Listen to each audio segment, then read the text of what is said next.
It's just all about love and life and living in freedom. That's what it's all about for me now.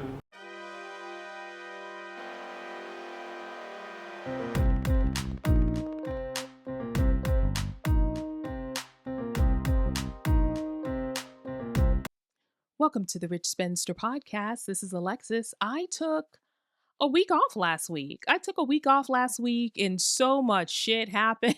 And I was like, there's just so much to talk about. But I enjoyed my week. I enjoyed just taking time and just breathing.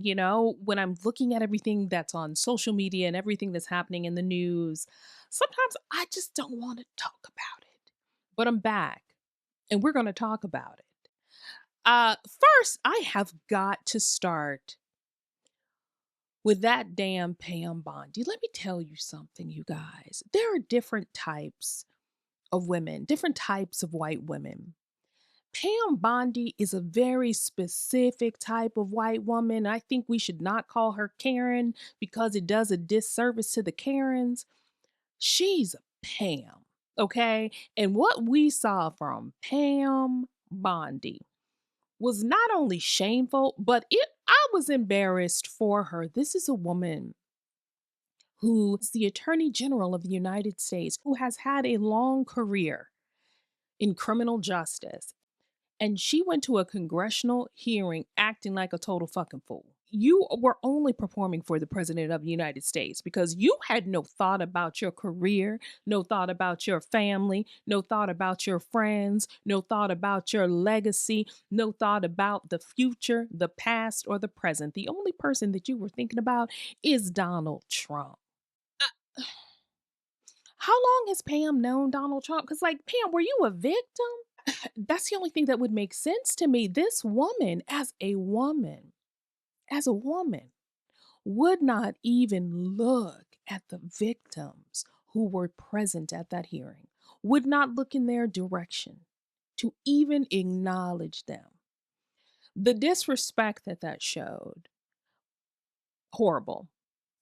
But the lack of empathy, the lack of concern at all for their feelings, for their experiences, she could have turned the fuck around and just said, I am sorry that happened to you. She could have just said that instead of talking about the victims. Pam was like, okay, I know we're here to talk about child rape and trafficking, but that stock market, though, Pam wanted to talk about the stock market. Whenever somebody was talking to Pam about the victims, Pam would respond with, well, what about this crime that happens in your state? This was the one that got me, though. This was the response that got me. When Pam was asked about the victims of Epstein, Pam responded multiple times with, why didn't you ask Merrick Garland that? That response right there tells me a lot about Pam because listen, in what world do you have a job and you're being questioned about what you're doing currently at your job and your answer is, why don't you ask the motherfucker who was here before me?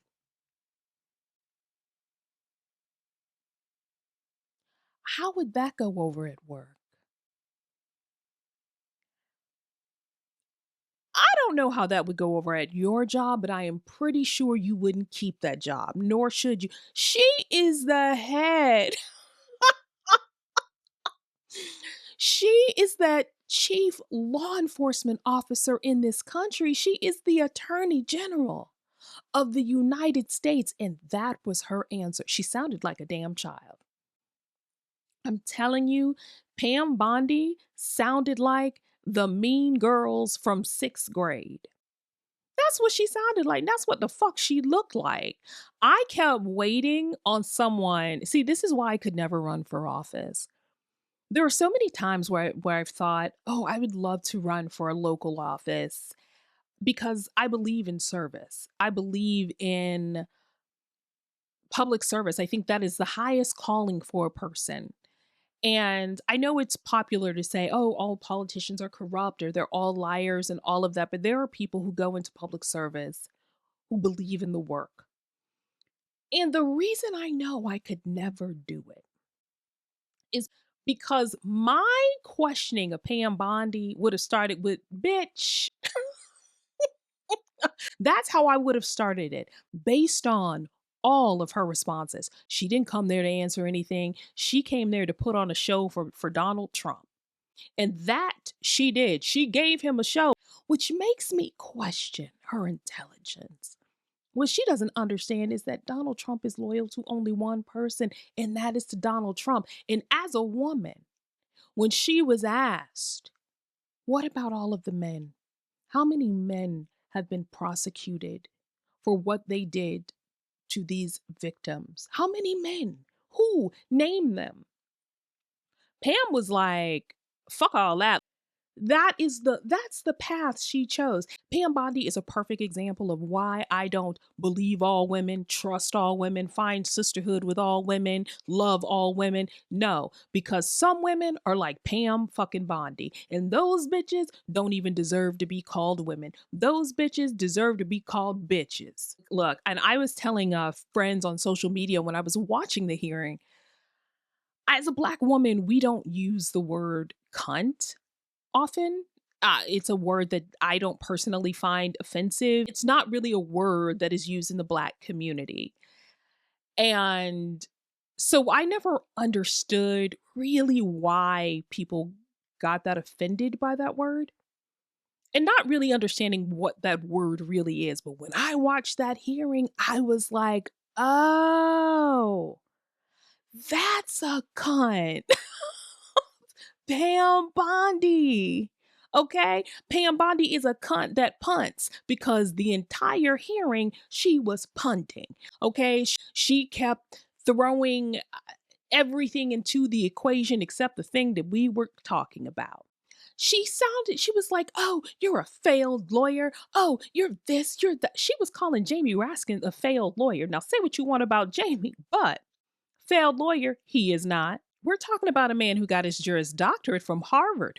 We're talking about a man who was editor of the Harvard Law Review. He taught constitutional law for over 25 years. She says shit that Donald would say. Pam Bondi sat there at that hearing and she lied, she yelled, she rolled her eyes, she made faces, she started screaming and becoming unhinged. She turned red, she talked over people. She did everything that she could do but answer questions. Not Hillary Clinton.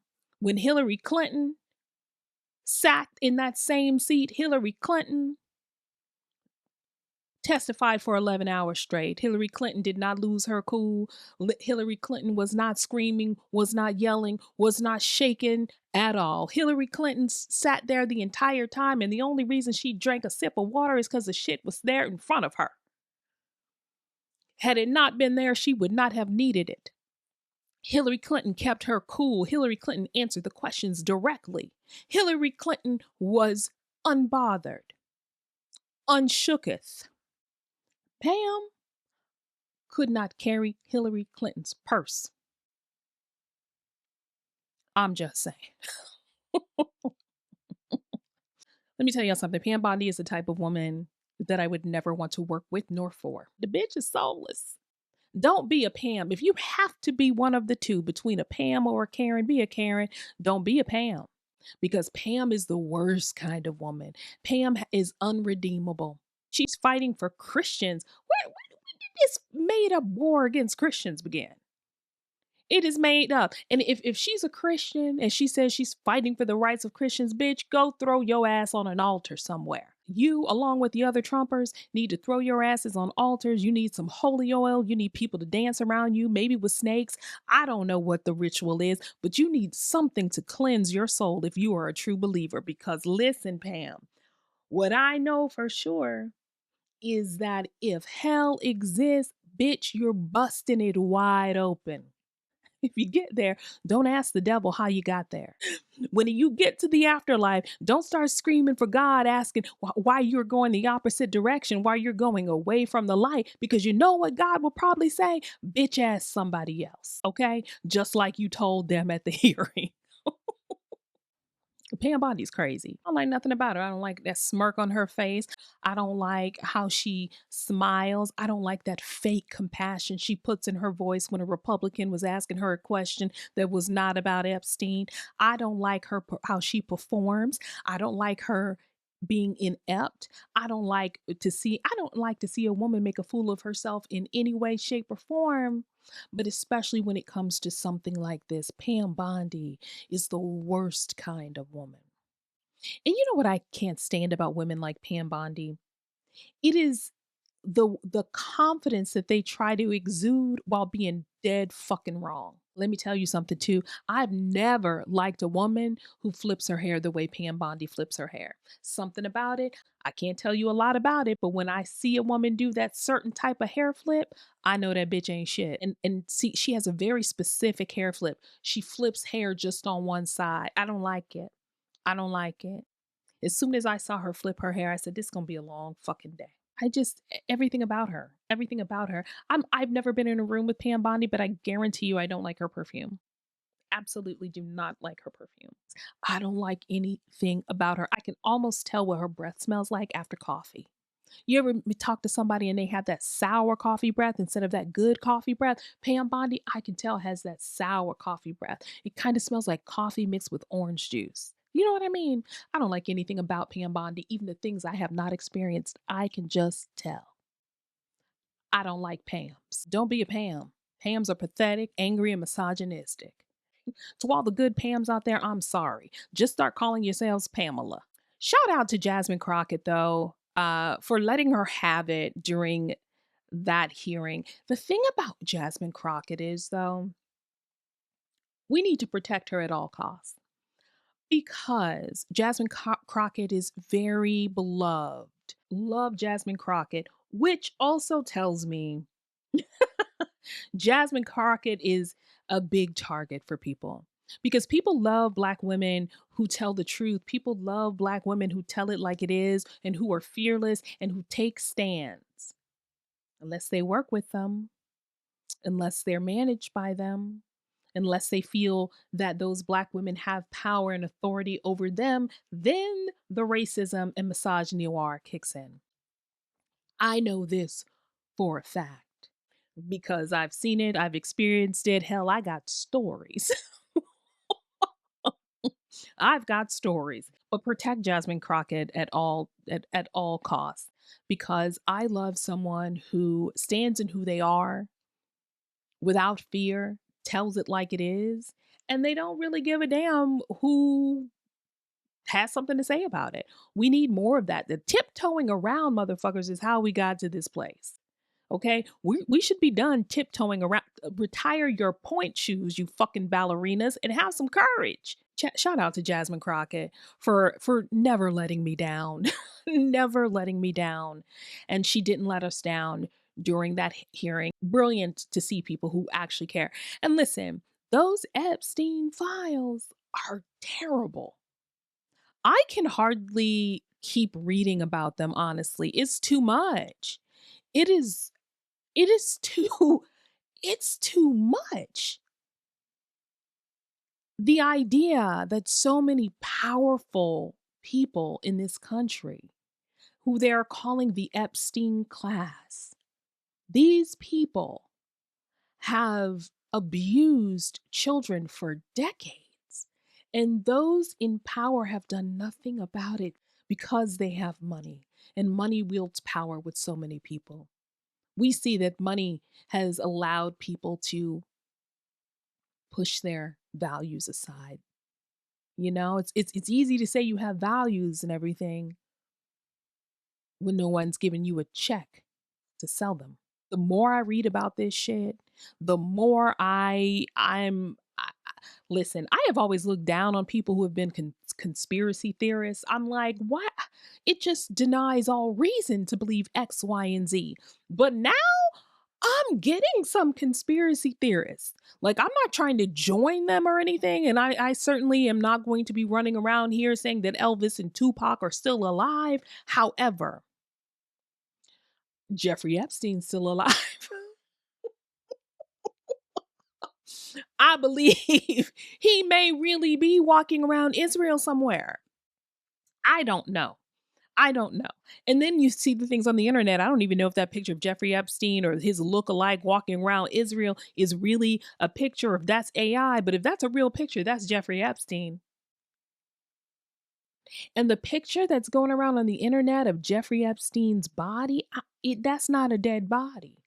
But there has been so much cover up and so much corruption that I damn near am like, maybe these conspiracy theorists are onto something here. All I know is that there is a large Epstein class in this country, and that the President of the United States is a part of that class, and the President of the United States is responsible in part for this cover up. And all the people are asking is, show us the files, release the names, let the victims of Jeffrey Epstein and the Epstein class participants, let the victims of those people have justice. And the White House and the Department of Justice, they're saying, they are saying no. So, my question to that is why? Something else that has been absolutely capturing my attention, you guys, has been this search for Nancy Guthrie. Where is that lady's mama? I have been watching this story from the beginning. Since it was first announced that she was missing, I initially thought, okay, she wandered off. So, this is an 84-year-old woman who is not in cognitive decline, who has some mobility issues, disappears in the middle of the night, and the stories keep changing. She went to church. Now they say she didn't go to church. She hasn't been to church since COVID. She goes online. Then I'm hearing that she meets with a group of people online to watch church online, and that one of the friends from that group called the daughter and said she's not here. The daughter, who lives 4 miles away, took an hour to get to the home. And then I heard they were walking around the home for an hour before calling police. But then we hear later, no, they called the police within like 7 minutes of getting to the home. What? And who takes an 84-year-old woman with mobility issues? That is a burden. How are you carrying her around? And then they're talking about she needs medication. If she doesn't have the medication within a certain amount of time, that's life threatening. What kind of kidnapper sends a ransom note and then it's just quiet, doesn't try to get proof of life to the family? Or maybe they have gotten proof of life and they just haven't shared it with us. I don't know, but every day I am looking to find out, where is Miss Nancy? Listen, then the other day, they freaking detained poor Carlos south of Tucson. Carlos was driving in the car with his wife, scared the shit out of Carlos's mother-in-law. Carlos's mother-in-law looked at the picture of the man who was at the door, and she said, "That is not Carlos." Turns out it wasn't Carlos. Then, like the other day, they had a major SWAT operation where they went to a house, then detained another man, then put this blanket over this Range Rover where they were supposedly collecting evidence and all of this, and then they released the people. Where is Miss Nancy? And why was Miss Nancy taken? I have so many questions. First of all, my heart is absolutely breaking for that family. I can't imagine that, and I don't want to imagine what they are going through or what Miss Nancy is going through. But then they had helicopters all over the lady's house. Then they have suddenly found gloves like 11, 12, 13 days later. Gloves in her yard and down the road. Did y'all not look before? Then one day they were looking in a hole, y'all, in the yard. A hole. And I thought that day, please God, don't let Miss Nancy be down that hole. And I pray that she is still alive. Also, there are like hundreds of officers on this case. Hundreds of people working this case, the FBI, the sheriff, and none of them can find her. I'm recording this on Sunday, February 15th, and Miss Nancy is still missing. And now the sheriff is talking about it could take years to find Miss Nancy. Years? Miss Nancy's 84. What are we talking about? What in the Jimmy Hoffa is going on? Listen, Miss Nancy doesn't have years to be missing. And I don't have years for Miss Nancy to be missing. I can't deal with this for the rest of my life. I need y'all to get with the program. How do we have hundreds and hundreds of agents on the ground and he's saying years?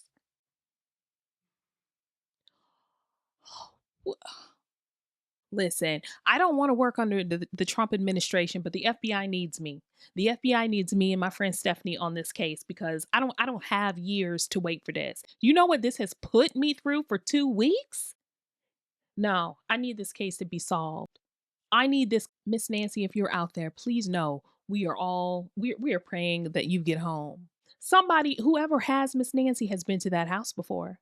Whoever has Miss Nancy knew that she had all of those cameras. Whoever had Miss Nancy was not a stranger. I do not believe that this person was random because they didn't even rob the house.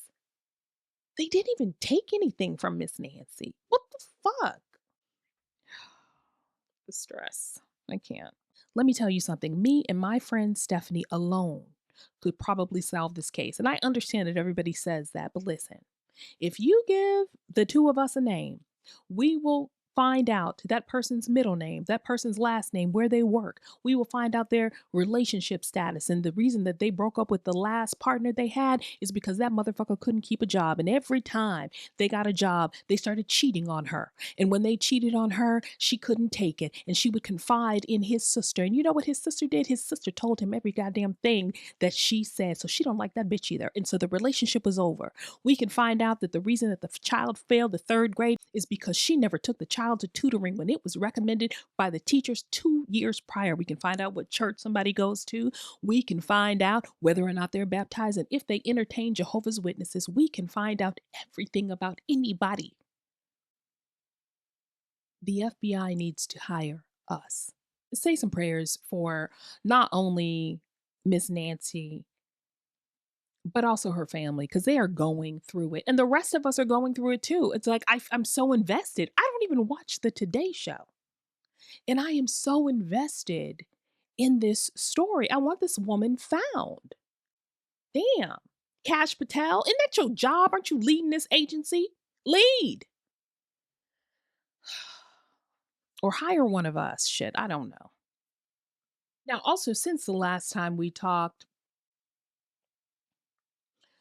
the President of the United States put out a bullshit video of the most beautiful couple ever to reside in the White House, and that is Barack and Michelle Obama.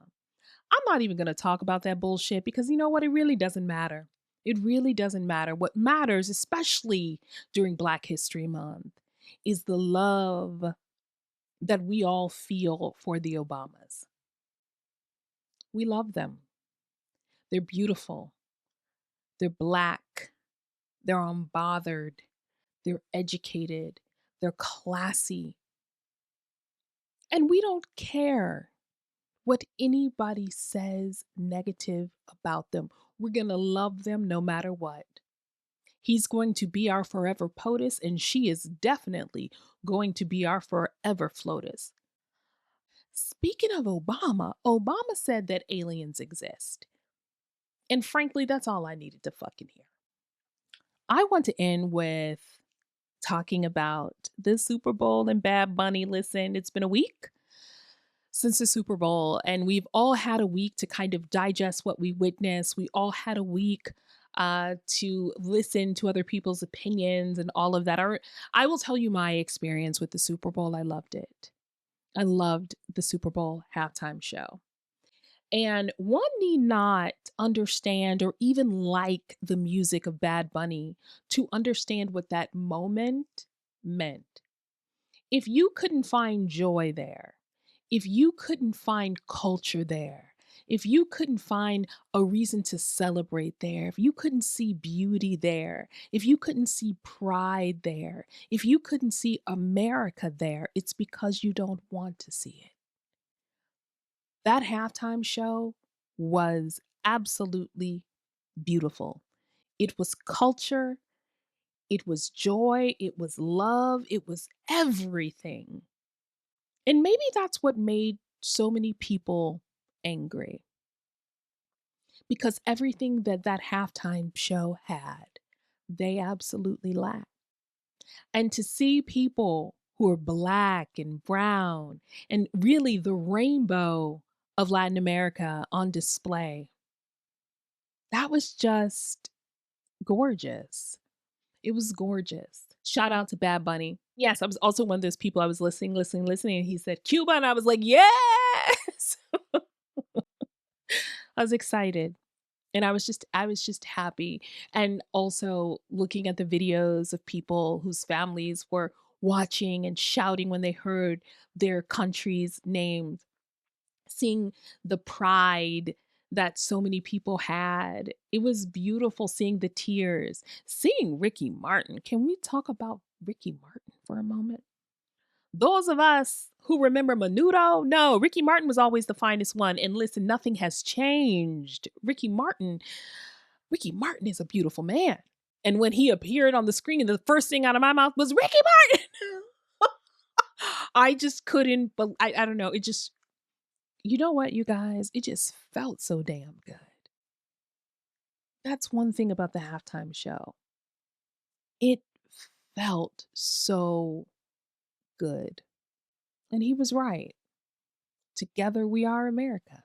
And on that note, thank you for listening to the Rich Spencer podcast. You can listen to the podcast anywhere you listen to podcasts. Please follow and subscribe to the podcast on YouTube and at Rich Spencer on Instagram. Like and subscribe, and I will talk to you all next week. Have a great one, everyone.